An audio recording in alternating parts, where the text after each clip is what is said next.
PM Modi के लक्षद्वीप दौरे के बाद भारत और पड़ोसी देश मालदीव के बीच तनाव अपने चरम पर है। मालदीव के 3 मंत्रियों के पीएम मोदी के खिलाफ आपत्तिजनक टिप्पणी के बाद भारतीयों ने सोशल मीडिया पर बॉयकॉट मालदीव अभियान छेड़ रखा है। मालदीव को इससे बहुत बड़ा नुकसान होने वाला है। मालदीव जिसकी अर्थव्यवस्था का सबसे बड़ा हिस्सा टूरिज्म पर टिका है और इसमें भी भारत का मालदीव की इकोनॉमी में सबसे बड़ा योगदान है। ऐसे में भारत से पंगा लेना मालदीव को भारी पड़ सकता है। इन सबके बीच सबसे बड़ा सवाल ये है कि मालदीव आखिर भारत से इतना चिढ़ता क्यों है? मालदीव को भारत से दिक्कत क्या है? इसको लेकर रक्षा विशेषज्ञों की राय है कि इस पर मालदीव का झुकाव चीन की ओर है, जिस वजह से मालदीव का रुख भारत विरोधी हो चुका है। रक्षा विशेषज्ञों का कहना है कि इस समय मालदीव के राष्ट्रपति मोहम्मद मुइज़ू इस समय चीन को गले लगा रहे हैं। मालदीव चीन और भारत की दुश्मनी का फायदा भी उठाना चाह रहा है, जिस वजह से वो चीन को खुश करने के लिए भारत का विरोध कर रहा है। लेकिन रक्षा विशेषज्ञों का मानना है कि जिस तरह मालदीव ने भारत के पीएम नरेंद्र मोदी के साथ बर्ताव किया है, उसका खामियाजा मालदीव को जरूर भुगतना पड़ेगा। के मदरसे भी वहाँ पे खुले हैं जो बहुत एंटी इंडिया स्टैंड लेता रहता है और भारत के खिलाफ काम करता है। ये भी एक बड़ी समस्या है। ये भी बिल्कुल ऐसे ही है जैसा कि बांग्लादेश में भी एक आपको भारत, अधिकतर लोग भारत के समर्थन में है, लेकिन एक सोशल छोटा सेक्शन जो कि बहुत पावरफुल है वो इस पाकिस्तान और एंटी इंडिया कैंपेन करता है। मालदीव में भी यही हाल है।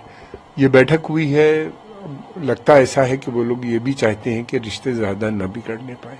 पॉलिसी जो इस समय मुइज़ो की नजर आती है वो ये है कि इंडिया चाइना के जो विरोधाभास है, जो डिफरेंसेस हैं, उनको ये अपने पक्ष में उनको एक्सप्लॉइट करके अपने फेवर में करना चाहता है। यानी कुछ प्रोजेक्ट वो चाहता है चाइना से मिल जाए, कुछ इंडिया से भी बन जाए और वहां पे डेवलपमेंट का काम चले, जैसा कि श्रीलंका इस समय कर रहा है। बल्कि उसके लिए उन्होंने सोचा कि हम इंडियन फोर्सेस को अगर हटा देंगे तो चाइनीज खुश हो जाएंगे। चाइना जा रहे हैं, वहां से प्रोजेक्ट मेगा प्रोजेक्ट्स लाने का उनका प्लान है और भारत से दूसरे प्रोजेक्ट्स लेने का उनका प्लान नजर आता है। कहाँ तक होगा, कामयाब हो पाएंगे इसमें या नहीं, फिलहाल उनको बहुत बड़ा सेटबैक लगा है। सबसे ज्यादा उनकी इकोनॉमी जो है वो टूरिज्म पे बेस है और भारत से जाने वाले टूरिस्ट सबसे ज्यादा 30-40% तो टूरिज्म इंडस्ट्री भारत का होता है। ट्रेड हमारा ज्यादा नहीं है, छोटा सा वो है। अब प्रधानमंत्री ने लक्षद्वीप को प्रमोट कर दिया है। लक्षद्वीप बिल्कुल वैसे ही है, इसी तरह यहाँ पे भी बहुत सुंदर और बहुत अच्छे आइलैंड्स हैं, बीचेस हैं, जो मैं समझता हूँ अगले 4-5 साल में एक बड़ा इंटरनेशनल टूरिस्ट हब बन जाएगा, जिससे उनकी टूरिज्म पे बहुत असर पड़ेगा आने वाले समय में। और इसका नतीजा भी हम देख रहे हैं।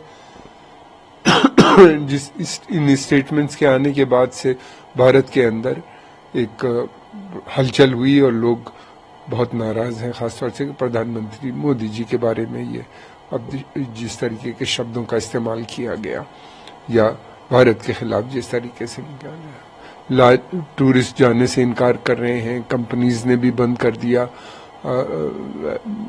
रिजर्वेशन करना, वहाँ के फ्लाइट्स ले जाना। तो इस तरीके से ये एक बड़ा महंगा पड़ेगा आने वाले समय में मालदीव को।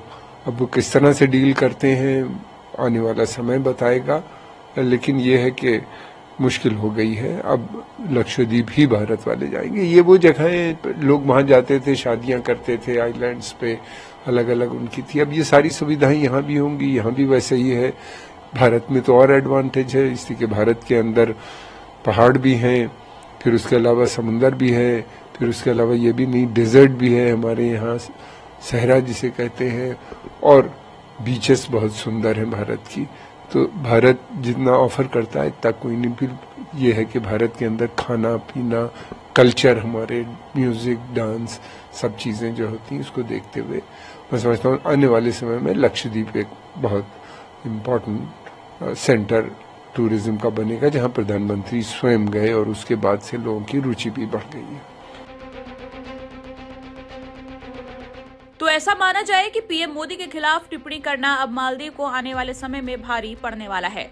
मालदीव से भारत से दुश्मनी मोल लेकर एक बहुत बड़ा रिस्क ले लिया गया है।